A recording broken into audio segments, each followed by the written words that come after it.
దేవునికి స్తోత్రము. అనుదిన దేవుని వాక్య ధ్యానమునక ఈరోజు 2025 సంవత్సరము ఆగస్టు నెల 26వ తారీఖు. ఈరోజు ధ్యాన వాక్యము పరిశుద్ధ గ్రంథము నుండి కీర్తనల గ్రంథము 34వ సంకీర్తన 13వ వచనాన్ని మనం ధ్యానించుకుందాము. ప్రియ దేవుని బిడ్డలారా, నేటి ధ్యాన వాక్యాన్ని పరిశుద్ధ గ్రంథము నుండి ఒకసారి చదువుకుందాము. కీర్తనలు 34:13. చెడ్డ మాటలు పలుకకుండా నీ నాలుకను, కపటమైన మాటలు పలుకకుండా నీ పెదవులను కాచుకొనుము. ప్రియ దేవుని బిడ్డలారా, ఈరోజు ధ్యాన వాక్యము మన నోటి నుండి ఎప్పుడు పరిశుద్ధమైన మాటలు మాట్లాడుట, దేవుని బిడ్డలముగా గుర్తింపు పొందుట గురించి మనము ధ్యానించుకుంటున్నాము. అయితే మనుషులమైన మనము చెడ్డ మాటలు మాట్లాడకూడదు. ఎలాగంటే చెడ్డ మాటలు మాట్లాడే అంత మానవునికి ఉద్రేకమైన పరిస్థితి వచ్చినా చెడ్డ మాట మాత్రం నోటి నుండి మాట్లాడకూడదు. నోటి నుండి ఎప్పుడు దివ్యమైన మాటే మాట్లాడాలి, కానీ చెడ్డ మాట మాట్లాడకూడదు. ఎంత ఉద్రేకం వచ్చినా సరే, చెడ్డ వ్యసనాలతో కూడిన మనలో ఒకరికొకరము సంభాషించుకోకూడదు. చాలా జాగ్రత్తగా ఇది మనము అనుసరించాలి. ఒక్కొక్కళ్ళు మనం కూర్చొని అనేక రకరకాలైనటువంటి మాటలు మాట్లాడుకుంటూ ఉంటాం. 4-5 కూర్చున్నప్పుడు అది మనం జాగ్రత్త అందుకని ఒళ్ళు దగ్గర పెట్టుకుని అంటారు కదా, అదే ఇది.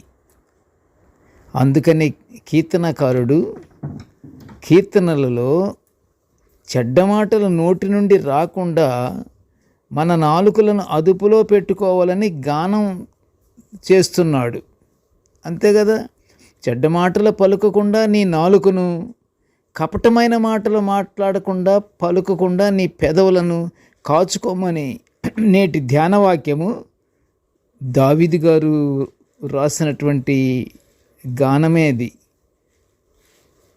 కీర్తన. నాలుకను మనము కాచుకోవాలి. నిజానికి నాలుక ఎంతో చిన్న అవయవమే అయినను దానిని అదుపు చేయకపోతే మాత్రం అది అదిరిపడి మనిషిని దద్దరిల్లేటట్లు చేస్తుందని యాకోబు భక్తుడు 3వ అధ్యాయము 5వ వచనములో నాలుక గురించి స్పష్టంగా వివరించాడు. కొంచెము నిప్పు ఎంతో విస్తారమైన అడవిని తగలబెట్టును కదా, అలాగే యాకోబు భక్తుడు నాలుకను అగ్నితో పోల్చాడు. అంత మాత్రమే కాదు, కానీ నాలుక మన అవయవములలో ఉంచబడిన పాప ప్రపంచమైన సర్వ శరీరమునకు మాలిన్యము కలుగజేయుచు ప్రకృతి చక్రమునకు చిచ్చుబెట్టునని యాకోబు భక్తుడు వివరిస్తున్నాడు. అంత భయంకరమైంది నాలుకంటే. ప్రకృతి చక్రానికే చిచ్చుబెట్టుద్దట. కనుక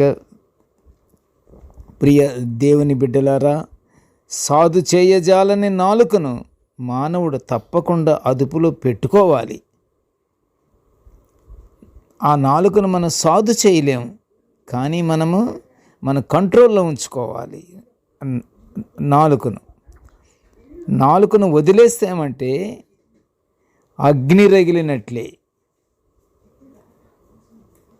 ప్రియ దేవుని బిడ్డలారా, ఎందువలనంటే ఈ నాలుకతోనే దేవుని స్తుతిస్తాము, ఈ నాలుకతోనే దేవుని పోలికగా పుట్టిన మనుషులను చెడ్డ మాటలతో దూషిస్తూ ఉంటాము.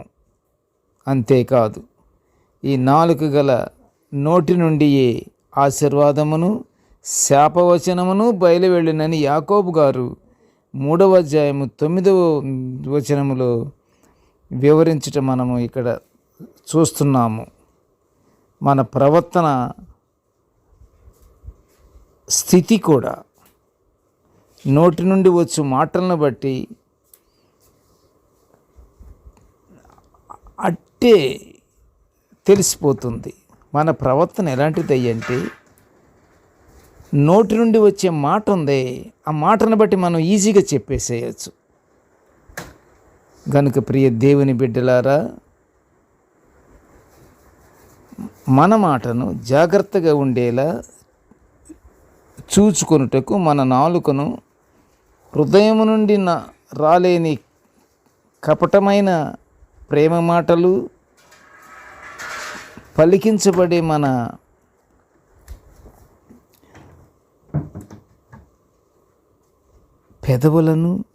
పెదవులు కూడా ఘోరమైన ప్రియ దేవుని బిడ్డలారా. నాలుక ఒక రకమైంది, అది హృదయం నుండి రాలేనటువంటి కపట ప్రేమ మాటలు పలికించబడే మన పెదవులను అదుపులో పెట్టుకొని ప్రతి సమయమందును పరిశీలించుకొనుచు దేవుని మనము మహిమపరుచుకుంటూ పరలోక ఆశీర్వాదాలు పొందుకుందాము. ప్రార్థన చేసుకుందాము. కృపగల తండ్రి, జీవముగల నాయనా, నీకు స్తోత్రాలు తండ్రి. అయ్యా, నీ దివ్యమైనటువంటి వాక్యాలను ప్రభువా మేము ఎల్లప్పుడూ తండ్రి ఇలా ధ్యానించుకునే ఈ గొప్ప భాగ్యాన్ని మాకు అనుగ్రహించినందుకు నీకు స్తోత్రములు నాయన. ప్రభువా, నేటి ధ్యాన వాక్యమును వినుచున్న ప్రతి బిడ్డను ఆశీర్వదించయ్యా. ప్రతి ఒక్కరూ తండ్రి ఎవరికి వారికి నీవు అనుగ్రహించి ఇచ్చినటువంటి నాలుకను అదుపులో పెట్టుకోవాల్సిందిగా తండ్రి, మేము ఎల్లప్పుడూ నీ యందు భయభక్తులతోనూ నాలుకను అదుపులోను పెదవులను కూడా అదుపులోను ఉంచుకుంటూ నిన్ను ఎల్లప్పుడూ స్మరించుకుంటూ నిన్ను మహిమపరుచుకునే భాగ్యాన్ని మాకు అనుగ్రహించమని ఈ మనవులన్నీ యేసయ్య పుణ్యనామమున వినయముగా వేడుకొనుచుంటున్నాము తండ్రి. ఆమేన్. దేవుడు మనలను బహుగా దీవించుగాక. ఆమేన్, ఆమేన్, ఆమేన్.